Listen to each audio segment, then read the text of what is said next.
আমরা ঘরে বাইরে যেখানেই যে কাজই করি না কেন ভালোবেসে করি, আর সব কাজের মধ্যেই একটি শৈল্পিকতার ছোঁয়া থাকে। প্রতিটা কাজেই হচ্ছে এক একটি শিল্প, আর আমরা সেই শিল্পীর যে মন নিয়ে রং তুলি দিয়ে চেষ্টা করি সেই শৈল্পিকতাকে ফুটিয়ে তোলা। রান্নাটাও কিন্তু একটি শিল্প, যদি সেটাকে খুব সুন্দর করে ফুটিয়ে তোলা যায়। আসসালামু আলাইকুম, কেমন আছেন সবাই? আশা করি আল্লাহর রহমতে সবাই ভালো আছেন। আলহামদুলিল্লাহ, আমিও ভালো আছি। আমি নাহিদাস কিচেন থেকে আপনাদের সবাইকে স্বাগত জানাচ্ছি আর একটি নতুন ভিডিও দেখার। এখানে আমি প্রথমেই দেখিয়েছি খাসির কলিজা। এখানে আমি 800 গ্রাম কলিজা নিয়েছি, আর আমি কড়াইতে তেল দিয়ে তারপর পেঁয়াজ দিয়েছিলাম, সাথে দিয়েছি লবণ। পেঁয়াজটা একটু নরম হওয়ার পরে আমি দিয়েছিলাম আদা রসুন আর জিরার পেস্ট। তারপর দিয়েছি হলুদ, মরিচ, ধনিয়ার গুঁড়া।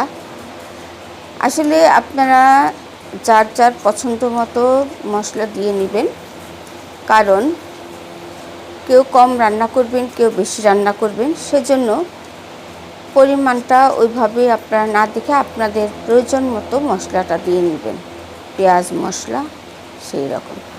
এখন আমি মশলাটাকে খুব ভালো মতো কষিয়ে নিব, কারণ মশলা কষানোর উপরেই নির্ভর করে একটি তরকারির স্বাদ। ওই যে বললাম, শৈল্পিকতা, শিল্পীর রং তুলিতে তো ফুটিয়ে তুলতে হবে, তাই না? তো আমি একটু পানি দিয়ে নিলাম যাতে করে আর একটু ভালো মতো কষানো যায়। আর মশলাটা কষানো হলে কিন্তু স্বাদটাও দ্বিগুণ হয়। তো আমার মশলাটা খুব ভালো মতো কষানো হয়ে গিয়েছে। এখন আমি সে ধুয়ে কেটে বেছে রাখা কলিজাগুলো দিয়ে নিব। কলিজাগুলোকে ভাপ দিয়ে আমি খুব সুন্দর করে কেটে বেছে ধুয়ে নিয়েছি। এখন আমি দিয়ে দিলাম কলিজাগুলো দিয়ে আমি খুব ভালো মতো আবার নাড়াচাড়া করে দিব। মশলার সাথে খুব ভালো মতো মিশিয়ে এই কলিজাকে আমি কষিয়ে নিব। আর কলিজাটা মোটামুটি মশলার সাথে খুব ভালো মতো মেশানো হয়ে গিয়েছে, আপনারা দেখতেই পাচ্ছেন।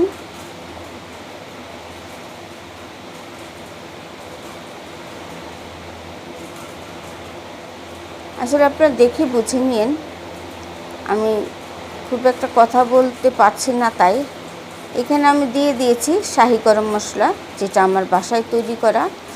এটা হাফ চামচ দিলেই হয়ে যাবে, কারণ এর মধ্যে যেসব মশলার উপকরণ থাকে সেগুলো আসলে খুবই স্ট্রং থাকে ফ্লেভারটা। সেজন্য কলিজা বা অল্প মাংস রান্না করার সময় আপনারা হাফ চামচ দিয়ে নিলেই যথেষ্ট। যেহেতু এর মধ্যে তেজপাতা আর দারুচিনি দেওয়া হয়েছে, এমনিতে তো মশলার ফ্লেভারটা চলে আসে। আর এখানে আমি দিয়েছি 4-5 কোয়া দেশি রসুন। এতে করে স্বাদটাও কিন্তু খুব ভালো হয়। আর রসুন খাওয়া তো এমনিতেই ভালো, যেহেতু কলিজা ভুনা। তো হার্টের সমস্যা থাকলে কারো এমনিতেই তো খাওয়া আসলে খুব একটা ভালো না, যে গরম পড়েছে। তো আমার মশলার সাথে কলিজাটা কিন্তু খুব ভালো মতো কষানো হয়ে গিয়েছে। এখন আমি পরিমাণ মতো পানি দিয়ে দিব।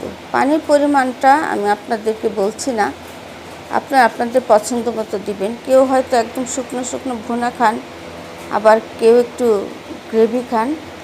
তো আমি আবারও ঢাকনা দিয়ে কলিজাটাকে খুব ভালো মতো কষিয়ে নিয়েছি। আমি কিন্তু পানি এখনও দিইনি, পানিটা দিব আরও পরে। এখন দিয়ে দিব আমি পরিমাণ মতো পানি। এখানে আমি প্রায় 1 কাপের একটু বেশি পানি দিয়েছি, আপনারা আপনাদের পছন্দ মতো দিয়ে নেবেন।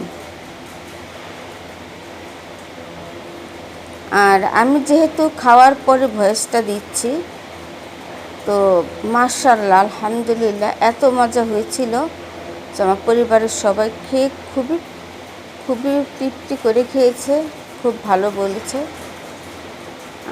আমার কলিজাটা কিন্তু প্রায় রান্না করা শেষ। আমি এর চেয়ে বেশি শুকাবো না, যেহেতু চুলা থেকে নামানোর পর এমনিতে একটু পানি শুকিয়ে যায় ঠান্ডা হওয়ার পরে, তাই আমি আর এই পানিটা বেশি একটা শুকালাম না। তো আমার রান্না কিন্তু কমপ্লিট। আমি আপনাদেরকে বাটিতে সার্ভ করে তারপর দেখাচ্ছি। তো তৈরি হয়ে গেল আমার মজাদার খাসির কলিজা ভুনা। দেখতে মাশাআল্লাহ যতটা সুন্দর হয়েছে, খেতে হয়েছিল তার চেয়ে অনেক বেশি মজার। আমার এই রেসিপিটা যদি আপনাদের কাছে ভালো লেগে থাকে, প্লিজ সবাই একটু কমেন্ট করে জানাবেন কার কাছে কেমন লেগেছে। আজ তাহলে এখানেই বিদায় নিচ্ছি। আল্লাহ হাফেজ। আসসালামু আলাইকুম।